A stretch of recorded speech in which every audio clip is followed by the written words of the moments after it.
Wednesday edition of 2822 Sports Night, as always, presented by Hyundai here on the 2822 Now app.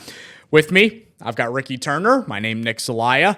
As always, the two co-hosts on the Wednesday and Thursday. Typically, it's just the two of us running the show, Ricky.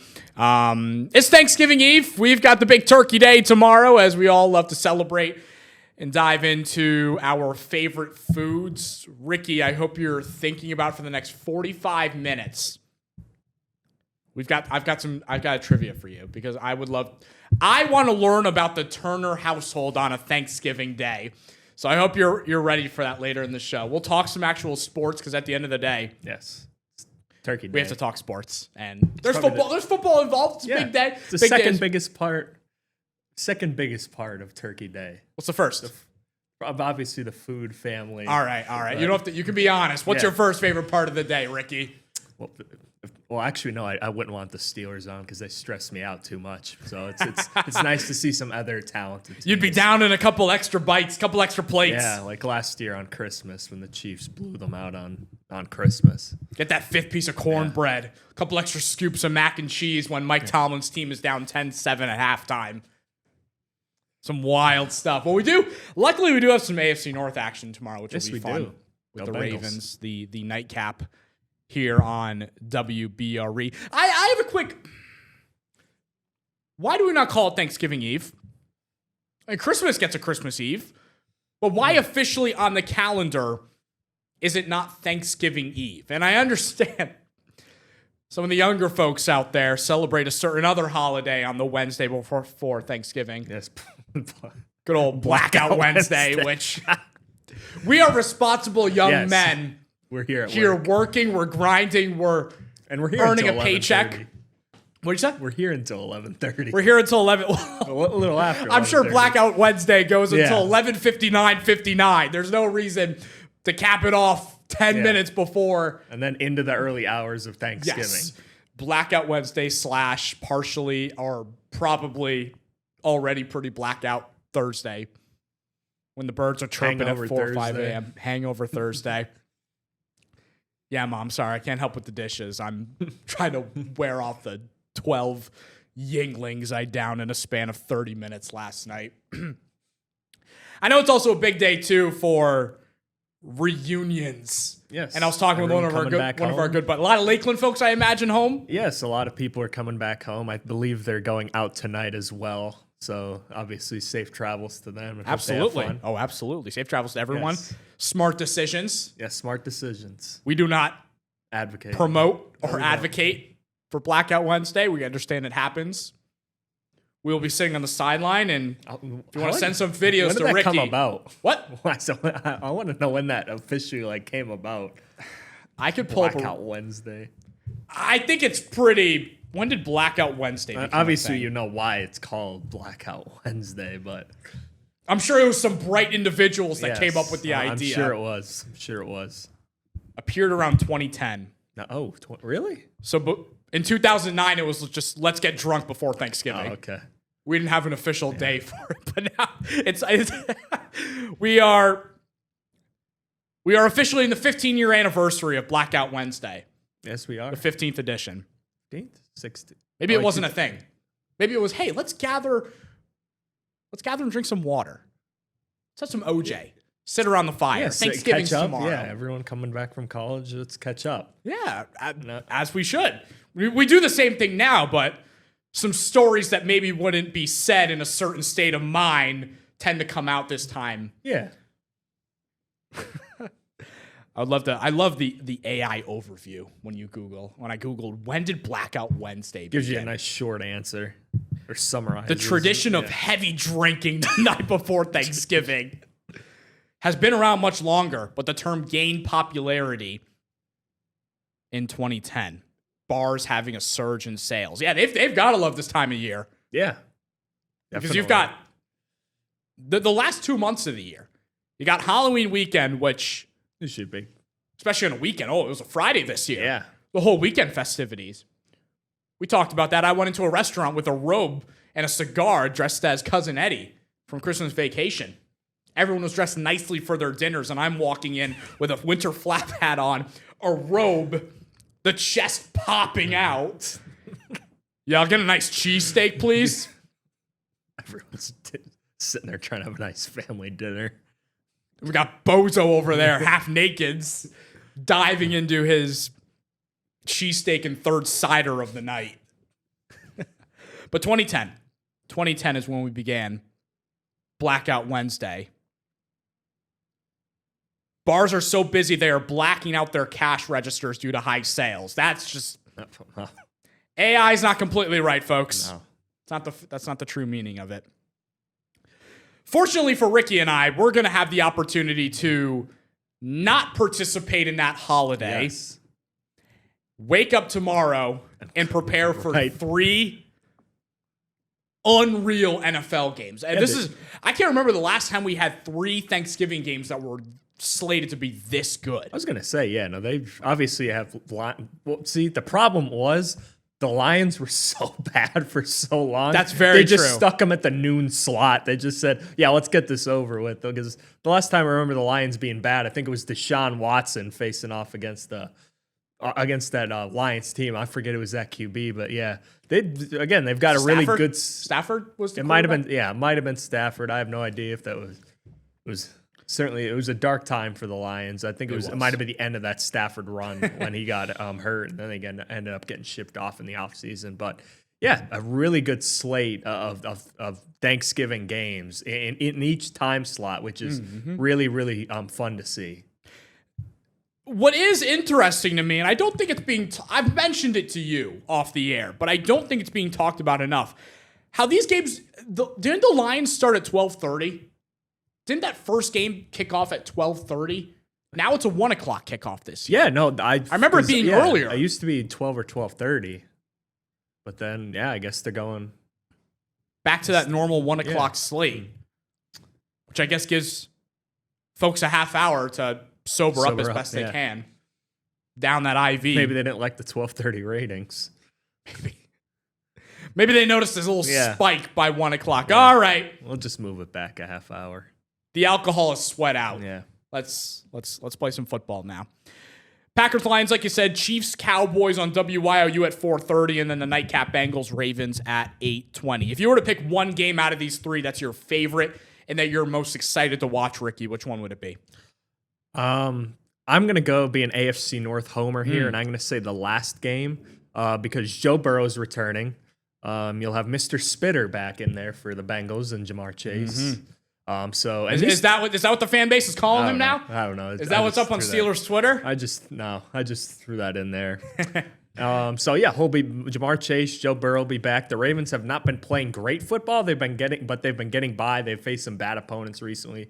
Faced the Jets last week. Struggled with them early, but ended up pulling away in the second half. But these two always put together a great game. I think it was a Thursday night game last year that those two were going back and forth constantly, and I think the Bengals ended up winning that game, and they face off again in 2 weeks, so that'll be another thing. But I like this Joe Burrow Lamar Jackson matchup. Hopefully Lamar Jackson is healthy and is able to throw the football, but this should be a pretty high scoring game. I can see the Bengals putting up a lot of points, obviously, with all those weapons on the offense, and the Bengals defense is god awful, one of the worst in the NFL. So Baltimore will probably put up a decent amount of points as well, and it would probably be in their best interest to run the ball as much as possible, given how bad that Bengals run defense has been week to week.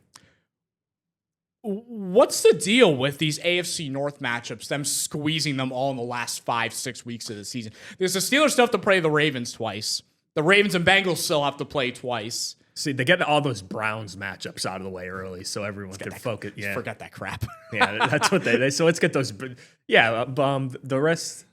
It is Shador. Shador, start number 2 this weekend. He will be. He's in my dynasty lineup, so he better show up. You were saying, and that's very accurate. He's a confident one. There's after no that win lack on of Sunday confidence against the Raiders, he was he was talking about the fact that when he gets a full offseason under him as the number one quarterback with the Cleveland Browns. We're moving on to next year already. Okay, they're going to be dangerous. Okay. They're going to be a threat in the AFC. Cleveland's not drafting the QB. That's what I'm taking. We'll go with that. They've got their future. They drafted 2 last year. You would hope they wouldn't draft another one. Yeah, they got 2 first-round picks as well. They got that Jacksonville pick. That's right, yeah. Which I thought would be a lot higher, but the way Jacksonville's Obviously, playing and the way Jacksonville's going to end the season, that could be a lower in the first round pick. But yeah, this Bengals-Ravens game should be fun, should be high scoring. But yeah, they know these Ravens-Bengals Steelers matchups are always there late in the year. They know they're going to get some quality football because Pittsburgh plays the Ravens in 2 weeks. I think the Bengals and Ravens obviously play again they play in 2 weeks. Mm-hmm. Steelers play them the Steelers play them this coming week after the Bills. And so, yeah, a lot of AFC North football for the Steelers, Bengals, and Ravens to end off this NFL season. It's weird to see Lamar Jackson not producing at the level that we all expect, that MVP level. I mean, you think back to the start of the year where they're up on the Bills by 15 with 4 minutes left in the fourth quarter, and they obviously ended up losing that game, but still, they put up 41 the next week against the Browns. They fought with the Lions back and forth, and I think they were up late in that one as well, I believe so, yes. And you look at the record, and it's 1-2, and it's like, all right, you lost to the Bills and the Lions. Those are 2 of the premier teams in the NFL. But then they go on a little skid. And I'm not saying that they lost to bad teams. They lost to the Chiefs. They lost to the Texans. They lost to the Rams before their bye week, and that's where they found themselves 1-5. But they're also playing a couple of those games without Lamar as well. Yeah. Cooper Rush steps in, and that offense just looked atrocious. Cooper Rush didn't, and then they ended up bringing in Tyler Huntley, who got him some victories. He played as well after the bye. I believe he came in against Chicago. But ever since Lamar got back from that injury, you were saying it earlier, he's off and on in that injury report, and I think this week was the first time he really hasn't been on that injury report. It's been the hamstring. It's been the toe. It's been some sort of lower body injury bugging him. And we see that out of his production as well, because Lamar's a guy that's not afraid to do some figure eights in the backfield and make something out of nothing. But we really haven't seen. I'm pulling up his game log right now. 11 rushing yards against the Jets, 10 against the Browns, 36 against the Vikings, 14 against the Dolphins, but also he just isn't running it. 4 carries, 5 carries, 6 carries. He's not taking off and running as we're used to. So when you're missing, that aspect, it's such a crucial part of that Ravens offense, and they're finding ways to win. You bring up the whole Jalen Hurts, you find a way to win regardless of the identity or how you do it. But when we get to playoff time, and if the Ravens, I know you don't want to hear this, but say the Ravens are able to win the AFC North. No, they are. They are. We don't need to gloss over that. I don't have to apologize about it. No, they're going to win the North. I already congratulated Zach Paraway, resident Ravens fan, yesterday on winning the division, because that's how confident and the lack of confidence that I have in the Pittsburgh Steelers that they will blow this thing after they were up 3.5 games earlier in the season, but have lost 4 out of their last 6. It's just they're on the struggle bus right now. And they're going to stay on there this week against Buffalo. But the numbers just haven't been there for Lamar. No. And if they want to make a deep playoff run, and they've been in the playoffs every single year, and they just fall short to the Chiefs, they fall short to the Bills, these same teams over and over again, you might not have to deal with Kansas City this year in the postseason. We still got a lot of football to play, and we've seen what the Chiefs do every single year. They get hot at just the right time. But this is unfamiliar territory for the Chiefs, being the 9 seed in late November by Thanksgiving time. And, if they don't have to worry about that, Buffalo is right on that border. They're hard to tell what they really look like right now. That defense is bad. We'll find out this week against the Steelers, but they've got to figure it out if you're Lamar. And earlier on in the season, it felt like Zay Flowers was bound for that breakout wide receiver 1 role. No doubt he's still that wide receiver 1 in Baltimore. I'm not questioning that at all. But we've seen the targets go down. The numbers aren't as eye-popping as they were earlier on in the season for Flowers, and that's, partially because he was playing with Cooper Rush. He was playing with Tyler Huntley. But even with Lamar being back, he's not standing out among, other top receivers on their respective teams.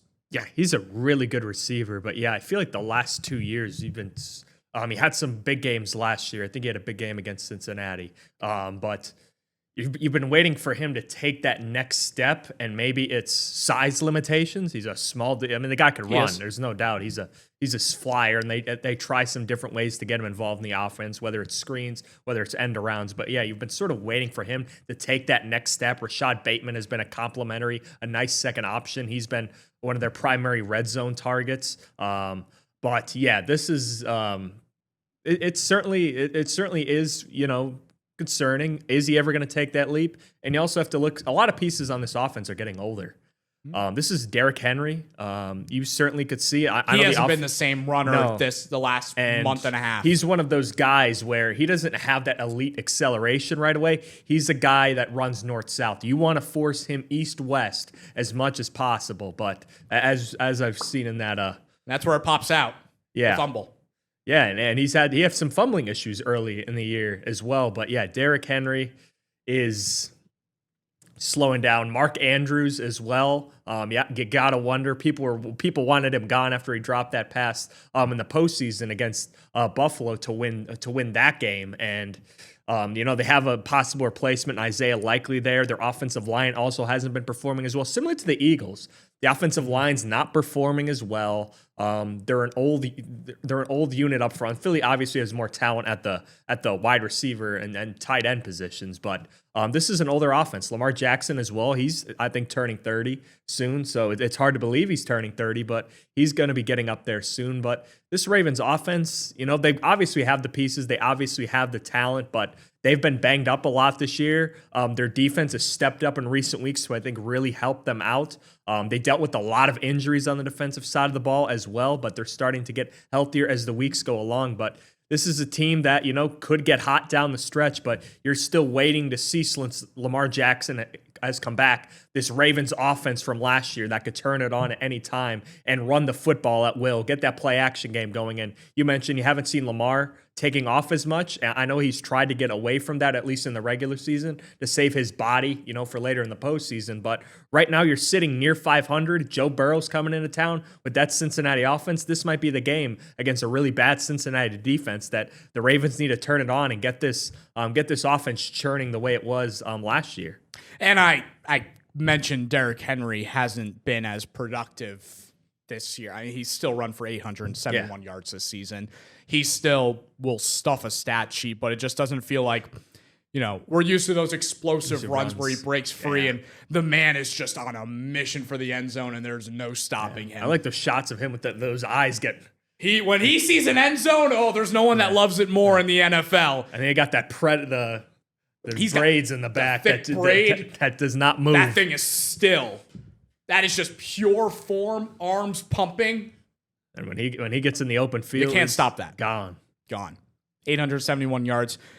So he'll crack 1,000 again for his career this season, barring an injury. But the Ravens, Bengals, like we said, kicks off 8:20 on WBRE. That's the final game of Thanksgiving. Definitely want to get to those other two right after the break here on 28-22 Sports Night. We'll talk about the Cowboys and Chiefs, some massive implications for both of those teams, as well as that Packers-Lions NFC North battle, which our good friend Cameron Ezer is en route to. Yes, he is. Via car. Forgot that, booked that plane ticket. You know what happens. Cameron's a busy man, as we know. He's a busy man, and sometimes things slip your mind, but what matters is that he's almost there.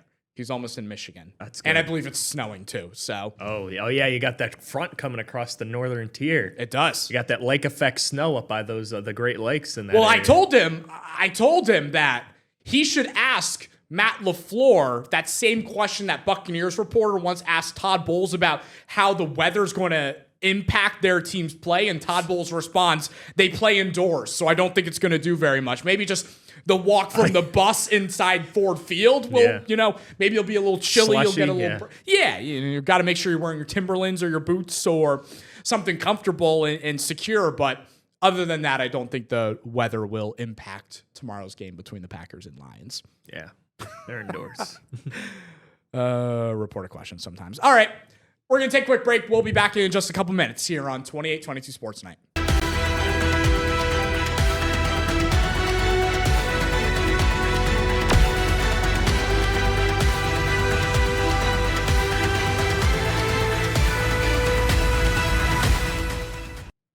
Back here on 28-22 Sports Night presented by Hyundai. Before we get to some more football, I just have to express my my sadness. Sadness. Brandon Nimmo. He's gone. Yes. He's gone. He's gone as a New York Met. He's now a Texas Ranger. In return, Marcus Semien. That's got to be tough. That's got to be tough as player. And you caught me watching an interview with MLB Network. They had him on yesterday, and he was talking about how him and his family were just finishing building a house down in Florida in St. Lucie, where the spring training facilities are, and the plan was to have family dinners and team dinners and a facility to throw around the ball with his teammates, and I'm sure a batting cage and something other. But now they're scratching. Well, he might be all right. Where he can keep the house, or he sells it. Build a nice complex, build a nice property, put it on the market. For maybe a super fan, a New York Mets super fan, he'd be like, "Yes, I'm going to go to every spring training game, and I live in the house that Brandon and Nimmo built." It'd be cool. It'd be cool. It would be cool, but he's headed to the Rangers. The Rangers, correct. In Texas. return for Marcus Semien, the 35-year-old, which is 32-year-old. Nimmo 32. Oh, they must. Big Marcus is 35. Oh, Marcus has been on this planet for a couple, 3 more years. No, okay. That's all right. That's all right. Semien's the old fella in this trade, and obviously defensively he is better, and it helps in a Mets infield that was constantly rotating guys between Jeff McNeil and Ronald Acuna Jr. Or not Ronald Acuna Jr. Luis Angel Acuna and you don't have Ron Beatty. Sometimes I wish Ronald Acuna was a New York Met. So honestly, it's an emotional trade for Mets fans because he's a lifelonger and he was drafted by the team, the Wyoming product, but ultimately the Mets had to do what they felt like was best, and he had to waive his trade clause as well for this trade to go through. And after lots of conversations, they decided to do that. The Pirates, what's going on with them? I think the latest Pirate news, obviously, you have Paul Skeens unanimously winning the NL Cy Young Award. I think the latest move that they made was extending a tender to good friend Jack Sawinski, Captain Jack. There you go. Still hoping his bat can come alive to his rookie season form where he had, I think, over 20 home runs. But he has not had that. He has been a strikeout machine. The Pirates believe in their core. Well, the guys that are the 40-man roster that is inside the clubhouse is the roster they believe they can go win a World Series with. Not this, maybe not this year. There has been some reports that they are willing to spend. I think they were in on who was that a few days ago? Well, I know they were interested in maybe offering Schwarber. Jeff Naylor. Yes, they were Naylor before he, I think, re-upped with, or was he extended with Seattle. He re-upped with Seattle. I think for 5 years, $92 million. Yeah, he got some good money. I know the Pirates reportedly were willing to offer him around 80. Now, reportedly, they're also in on Kyle Schwarber. But the thing is, you can be in on. This is what aggravates me about these headlines. And again, I'm not saying it's a bad thing that they're checking in on these players, but I can look into buying a Ferrari. I can look into buying a new car because I'm still without a car right now. I was also going to say, are you still driving the Audi right now? Yes, I'm still driving the Audi. So, but I can kick the tires on a new Audi. Doesn't mean I'm going to buy it. Just, you're doing your due diligence. You're going to kick around the tires. But, eventually fans are going to become tired of, like the Steelers with their wide receiver too. Like, correct, yes. Yeah, we get it. You're kicking the tires. Never enough in Pittsburgh. Yeah, you got to move. You got to make a move. You can't just kick the tires on everyone. Eventually, you're gonna have to sign someone. But we'll see what happens with the Pirates this coming as the offseason sort of rolls around and we sort of get a better look at how this roster is shaping up and if, in fact, Pittsburgh will make any moves. Not Milwaukee. Thoughts on Bucks, Ricky? Thoughts on deer? Deer. There's such dumb animals. You hate them. Well, that's what I forget who I was having a conversation with. It might have been you. It might have been somebody else. What is the point of those darn animals? That's what Genuinely, I'm saying. what are they doing on this planet? That's what I'm like. I guess they're here to be hunted or, yes, or right, crashed. Yes, yes, exactly. One way or the other, they've got a short lifespan, and that's true. And I know there's a lot of folks that enjoy hunting in this area. It's a very popular sport, area. Which deer come in handy. Deer meat's good. Deer jerky. I don't know if you ever had it. I have, yes. It's very good. Delicious. I've had it once or twice, I think. But still, like, other than for the sake of the deer meat and maybe testing your ability to aim at something, what are they doing?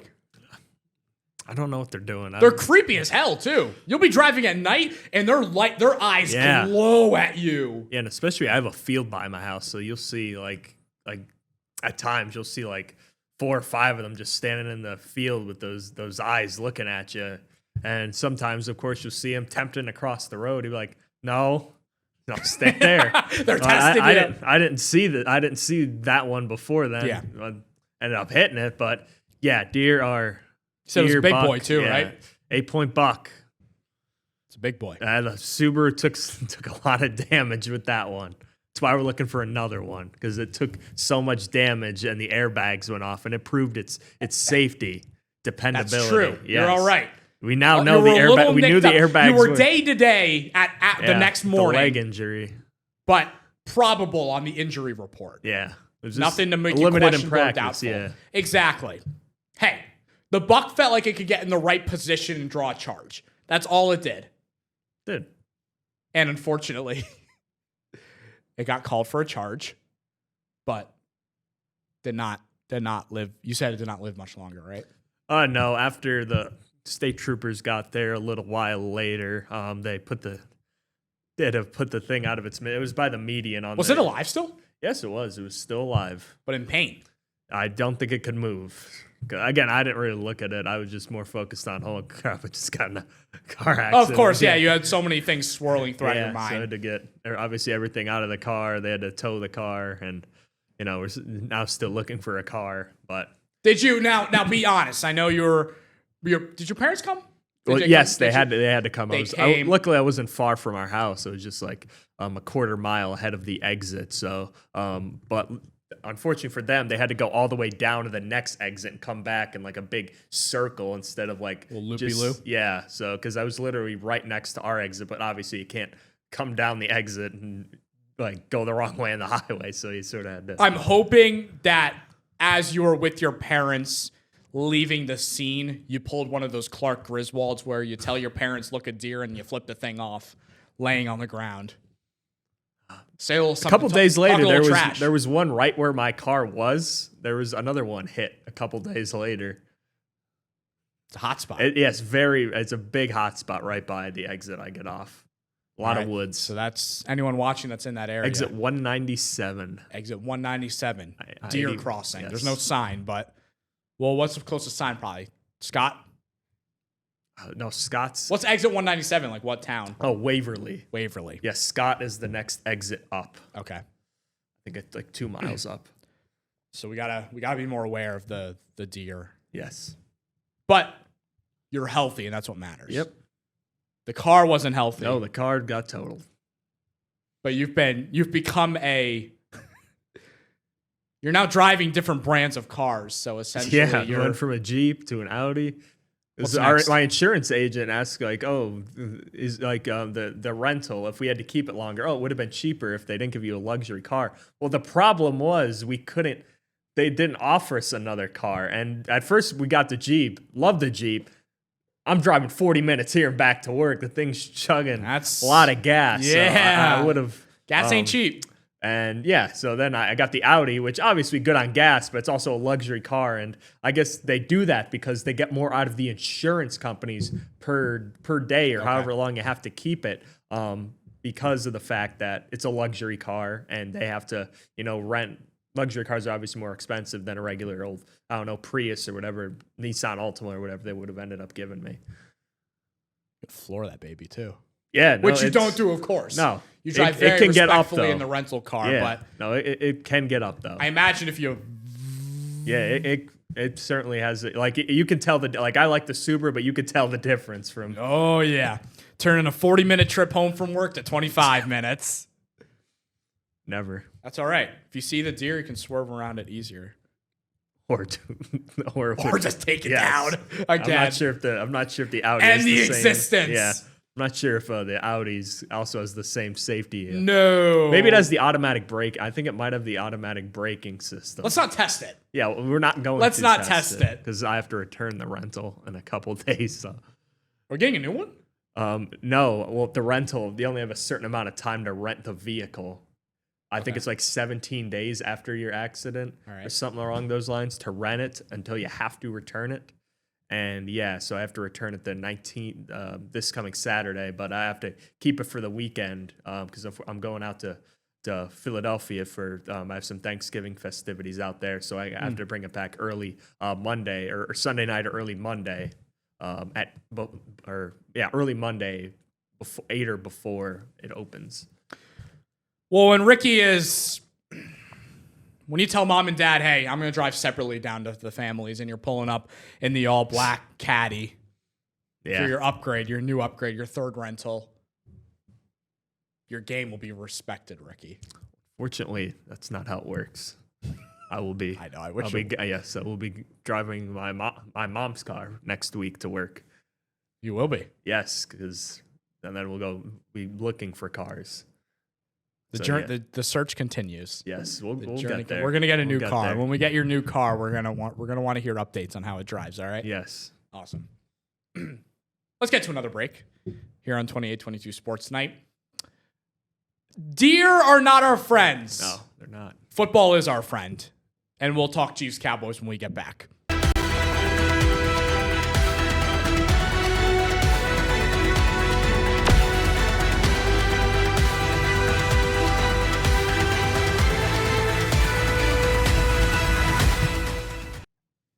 Well, we touched on that Ravens-Bengals game to cap off our Thanksgiving 3-game NFL slate. That middle one there is a lot on the line for both of those teams. The Chiefs sitting 10th in the AFC right now.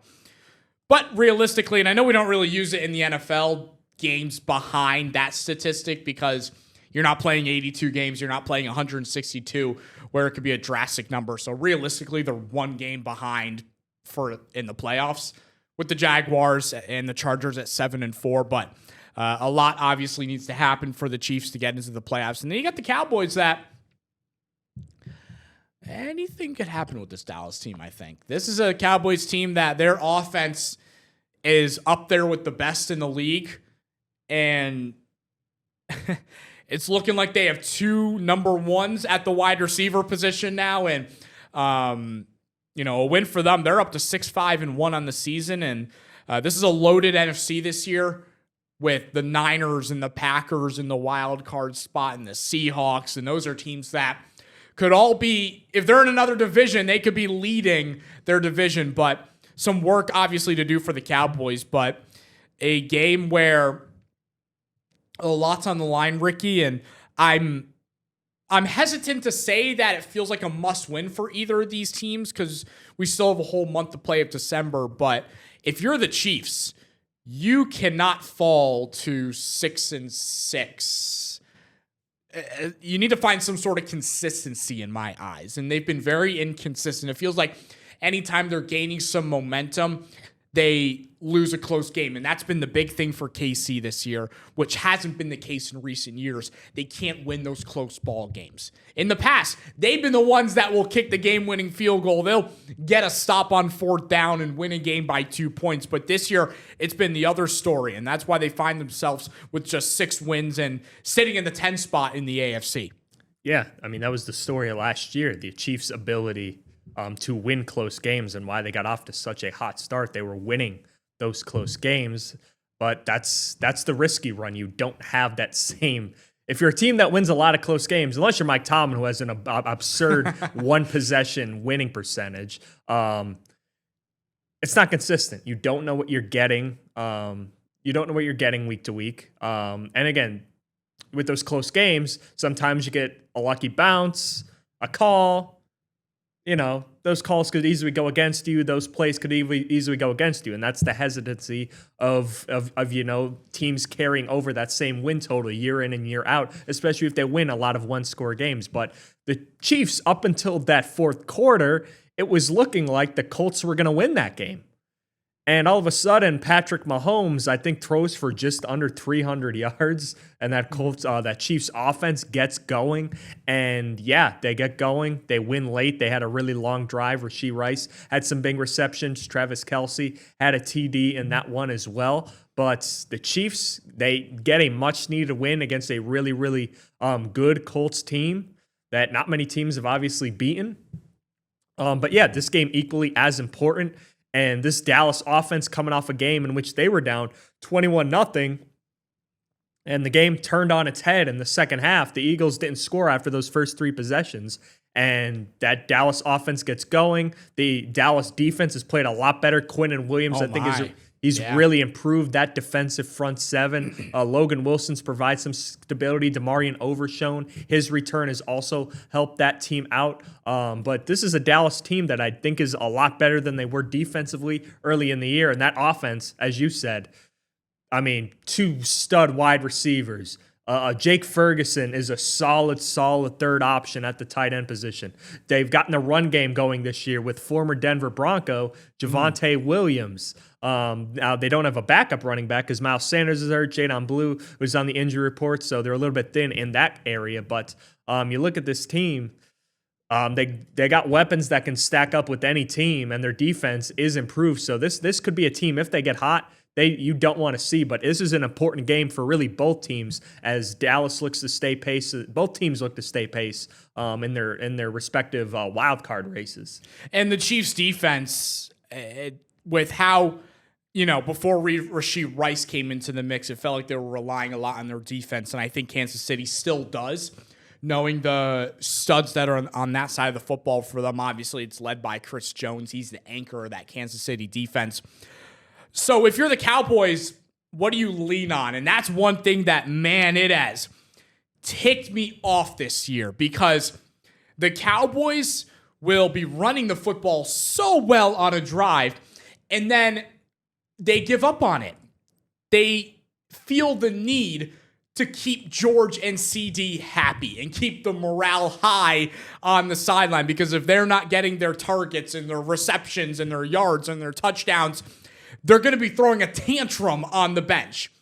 It's just the vibe those two and the personalities that they have.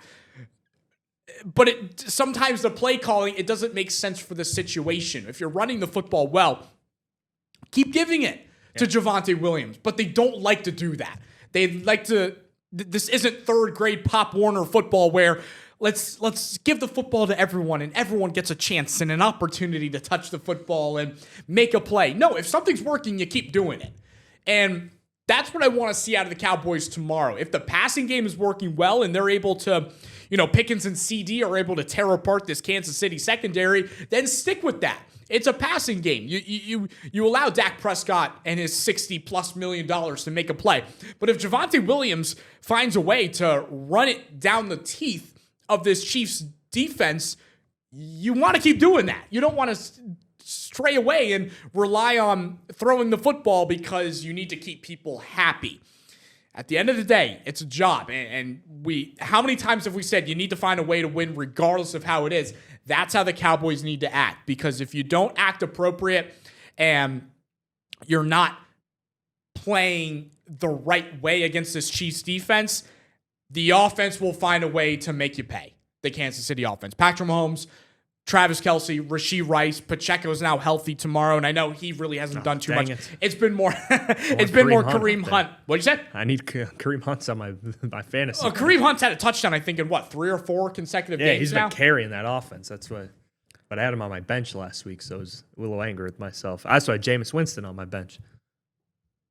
Jameis Winston, man. He had a great answer today in a press conference about his favorite Thanksgiving meal. Oh, God. He says his wife cooks up a beautiful dinner, and he went on a 1.5-minute rant about that. But ultimately, this is a game where the Cowboys need to find a way to exploit the Chiefs' defense and then not stray away from it. And I think they do have the ability. The Chiefs secondary hasn't been great this year. And when you got 2 studs like CeeDee Lamb and George Pickens, I think it's an opportunity where they could really take advantage. And, Prescott can throw for 300, 400 yards tomorrow and keep up and ultimately outscore the Chiefs, which I think is more than doable. But at the end of the day, we're talking about the Chiefs. We're talking about this Chiefs team that finds ways. They haven't done it this year, but like they did last week, you got to give credit to KC for slowing down Jonathan Taylor and not letting him break out, because not many teams have done that this year with Taylor. He has controlled ball games that the Colts have been in, and this was one where they made the Colts beat them another way. And ultimately, Indianapolis had an early lead, but KC was able to fight back and end up winning that game in overtime. Yeah, they were, and that's the thing about KC. They find different ways to win. Steve Spagnuolo is one of the best defensive coordinators in the NFL, and he's really been an unsung hero as a part of this, their recent success in years. He does a great job at calling defenses. His defenses are complex. They don't look the same.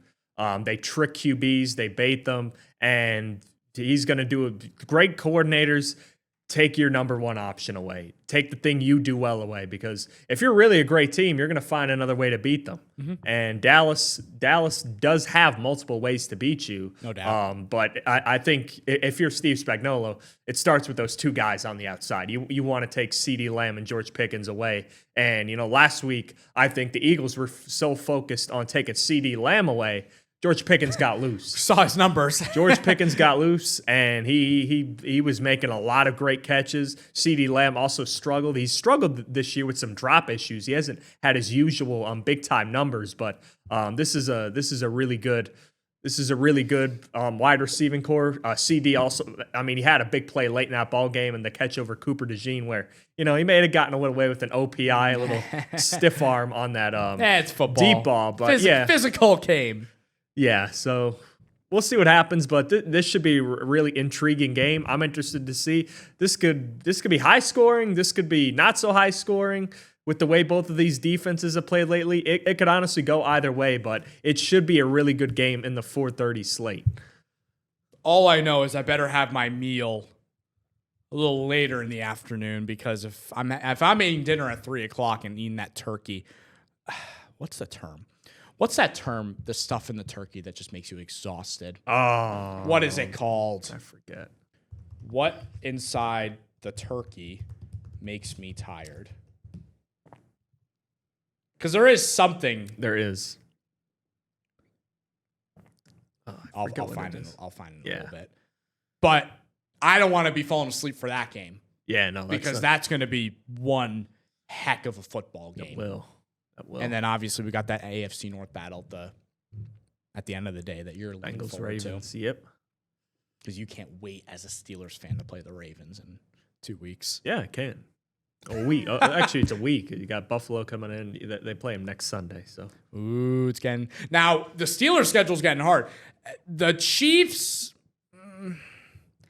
Denver They got Denver on Christmas Day, but they play the Texans. That's a Sunday night game in 2 weeks. That's a tough game. That's a good defense. Then Chargers, Titans, Raiders. So if they're going to find a way to sneak in as a 7 seed in the playoffs, Titans, Raiders. It's doable.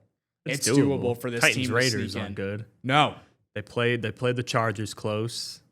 They played Denver close. Yeah, they did. Didn't beat them, but didn't beat either of them. But they did play both of those teams close, so it can't really count out. Our two teams that we were talking about last week as the worst in the NFL, the Raiders and the Titans. Yes, still remain there. Who knows? Maybe The Browns beat the Raiders. Maybe the Cam Ward will. The Browns, I saw a list of teams that can officially be eliminated in this week. The Browns were not on that list. Show that to Shador Sanders. There is hope still hope. Yeah, that the Browns can be an NFL playoff team this year. Yeah, everything will have to go their way. All right, let's get one more break in here on 28-22 Sports Night. We'll be back, and it's trivia time. It's pop quiz time. It is. After this break, let's get to it.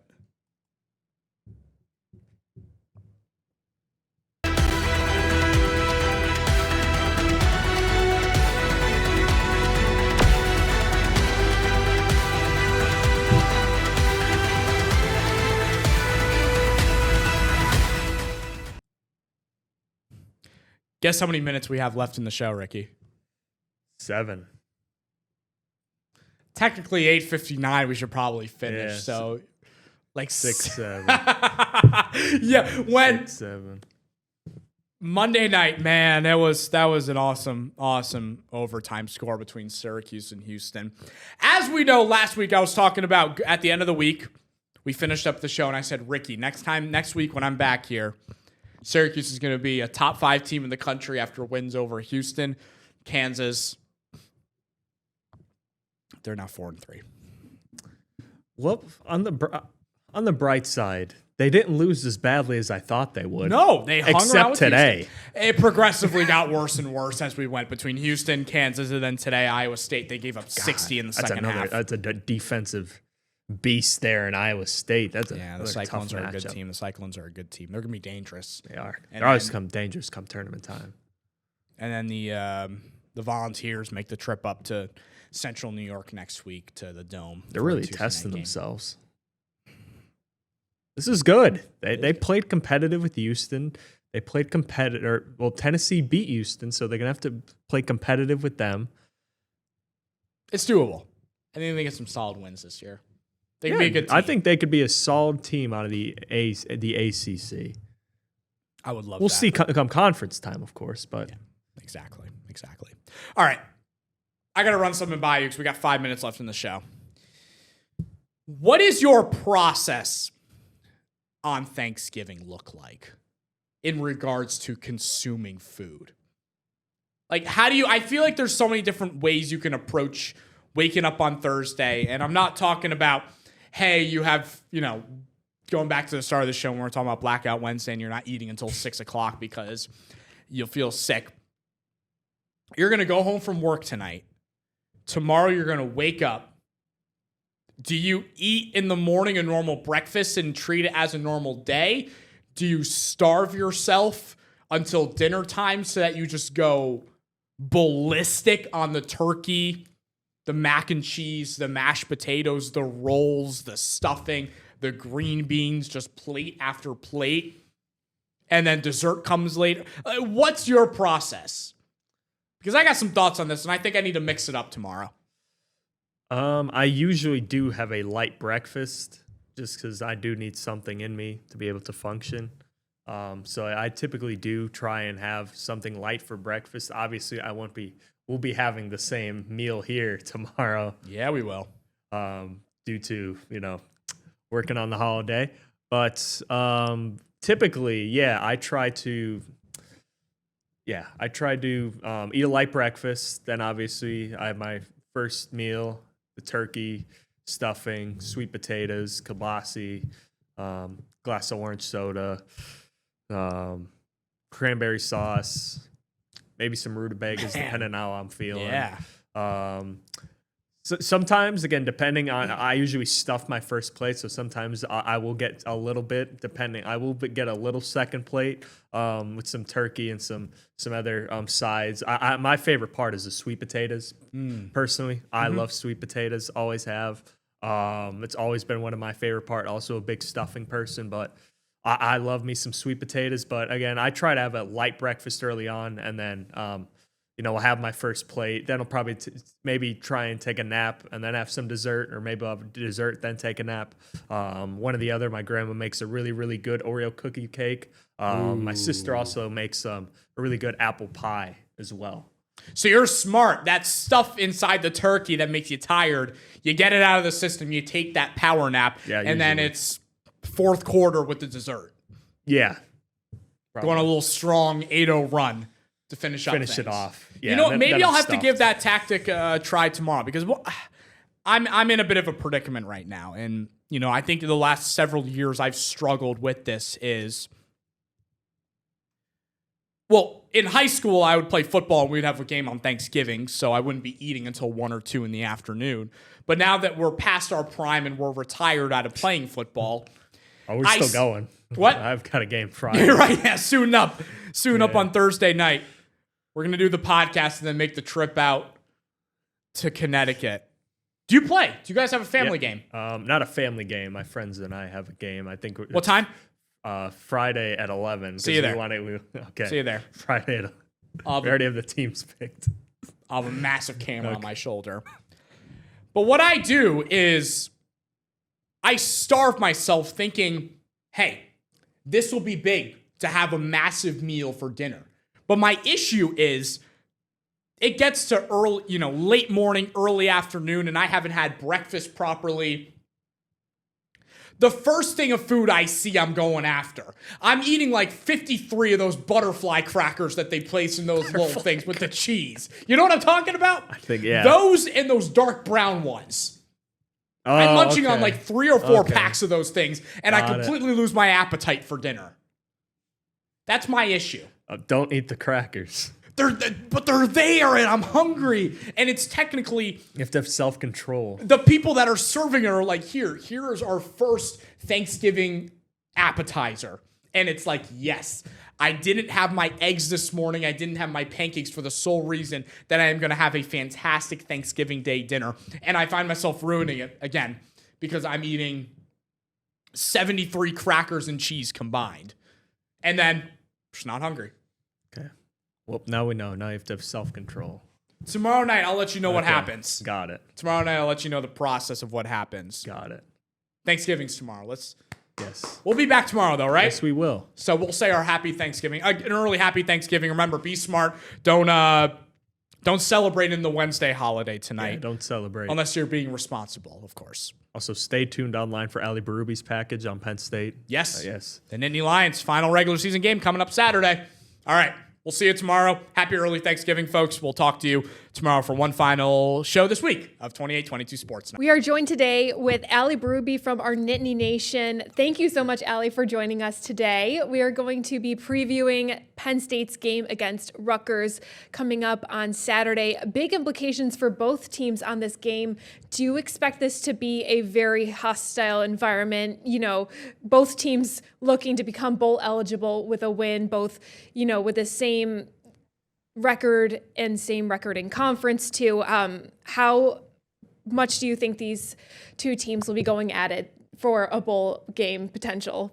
Yeah, definitely. Both teams need this win, as you said, to become bowl eligible. And I think in different scenarios, right? Of course, the expectations for Rutgers weren't as high coming into the season as they obviously were for Penn State, preseason ranked number 2 in the country, national championship hopeful, to where they are now. I think both head coaches, interim head coach Terry Smith for Penn State and Greg Schiano, are talking about this game, calling it a playoff-like environment and something that they're both focused on, finishing on a high note and really extending your time with your team for another month. When you play for a bowl game, you go till late December, and some of those intangible moments of bonding with your teammates and things of that nature, because you go to a bowl game, certainly are important for setting up the future of your program.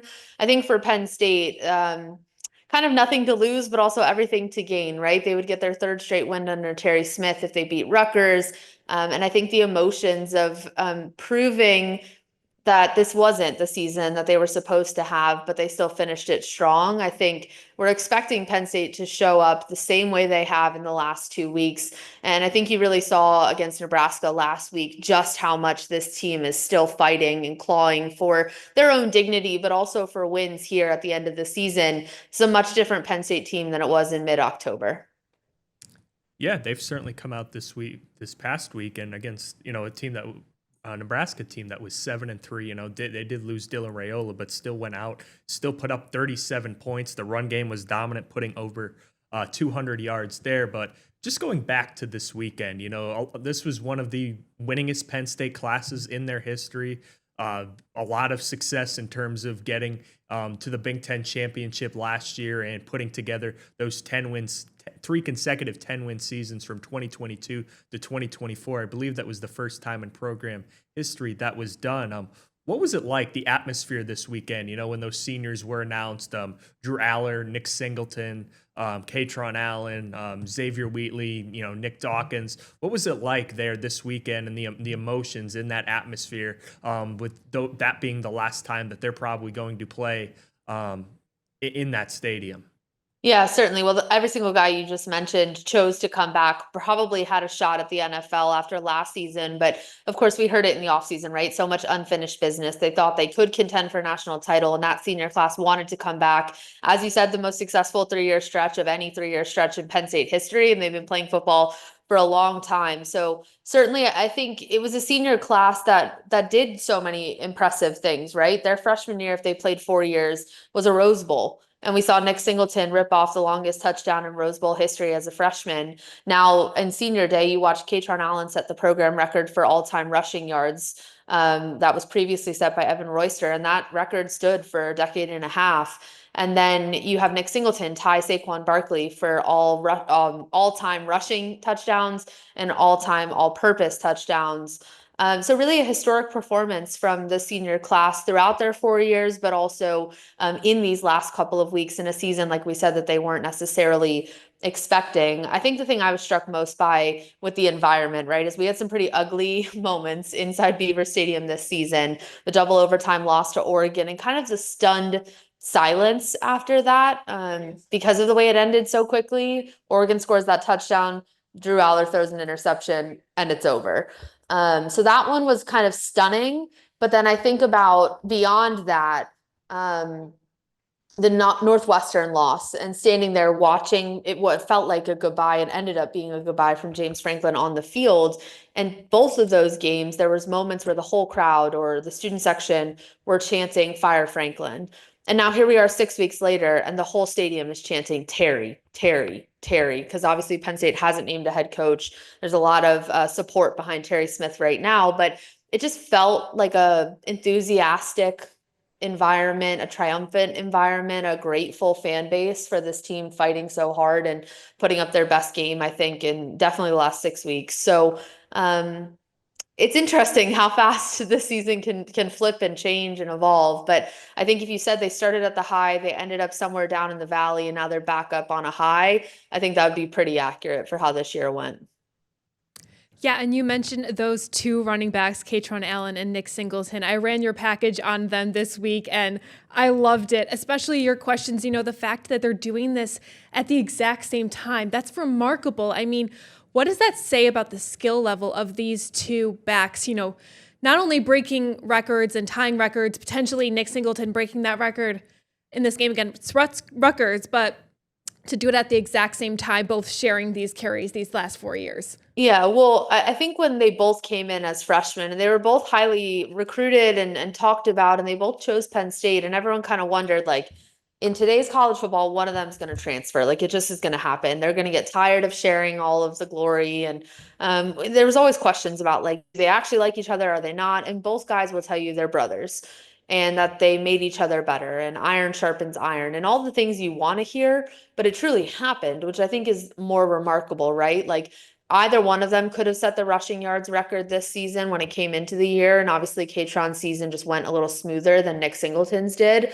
But so they're both happy for each other that they're now cemented in these record books, which I think is awesome to see. But when you think about how much production that is from backs who are basically getting half of the carries they would have gotten in any other program across the 4 years, and to stay so consistent really for 4 years says a lot about them as players, but also about the program and the way they utilize the run game. I also think it emphasizes just how much the run game was a priority and had to be emphasized, that particularly while the pass game has struggled in the last couple of years.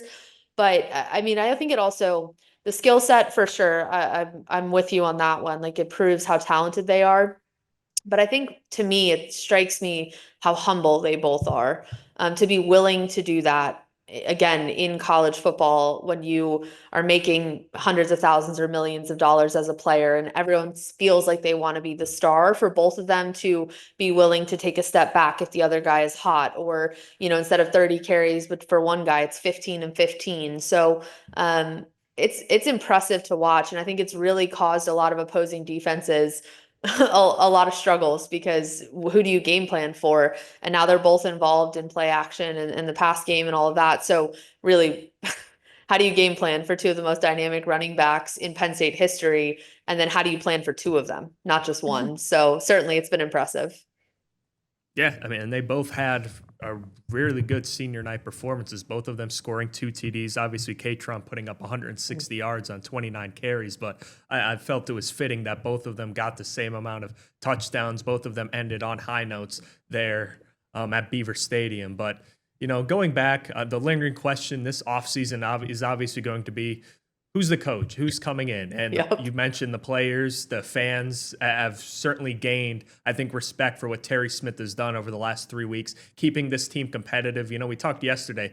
They were competitive against Indiana. They were competitive for a little bit against Ohio State. Now they've rattled off 2 straight victories and have a chance at a bowl game here with a win this weekend against Rutgers. What have you seen over these, over Terry Smith's short tenure here over the last month and a half or so, and the team rallying around Terry Smith, and just the culture, just the atmosphere that is this locker room has gained, and Terry Smith talking about how much it means to him not only to get his first win here at Penn State, but also to see this program galvanize around him, and sort of in hopes that they get a bowl game and get one last ride together in a meaningful game down the stretch. Yeah, well, you've hit on so many good points there, and we got to start with Terry Smith as a letterman, right? He played in the program in the late 80s, early 90s, and he talks really openly about what Penn State means to his family. He's got a lot of kids, nephews, nieces who went to Penn State. His father went to Penn State, and he credits his father's education for his ability to live a better life than if his dad didn't go to Penn State. And so there's a genuine love for the program. I think I liked what you said at the very beginning, right? Like, he's kind of won over the fan base and won over these players. And I think he's kind of won over himself. I've known Terry for a number of years. He's been in the program since 2014, and he's one of the assistant coaches that I always love talking to the most because of what he says. He's a truth teller. He'll tell you what's going on. He doesn't sugarcoat things, and he's honest and he's genuine and he's a humble human. And so to be around him, I always learned something from the short conversations we were able to have. But I would have told you Terry Smith doesn't want to be a head coach. And I think Terry Smith would have told you that at the beginning, right? He was happy doing his job and doing it well. And the cornerbacks room, which he's been in charge of since 2014, is one of the most productive for Penn State and has multiple first-round draft pick projections or guys in the NFL right now. Jair Brown just has 2 interceptions last night for the Niners. That's his guy. He recruited him. He develops him. He's a part of that secondary room. And so when you think about the success that he's developed in his players, if you ask any of the NFL guys who their most influential player was, if their defensive or coach was, if they're a defensive player, they're saying Terry Smith, and that's been that way for years. But then Terry gets thrust into a situation, a very difficult one that no one expected at the beginning of the season. You're going to fire your head coach. You're going to be interim. Good luck. And oh, by the way, go play a night game at Iowa, then take on the number 1 team in the country on the road in Ohio State, and follow that up with the number 2 team in the country, Indiana, at home, and do that in your first 4 weeks on the job. Insane odds. And yet he won over a program that couldn't beat UCLA or Northwestern. And so I think about the way he rallied the locker room. I think people knew he was capable of that, but I think he impressed everyone and impressed himself in that process. And now I think he really wants it.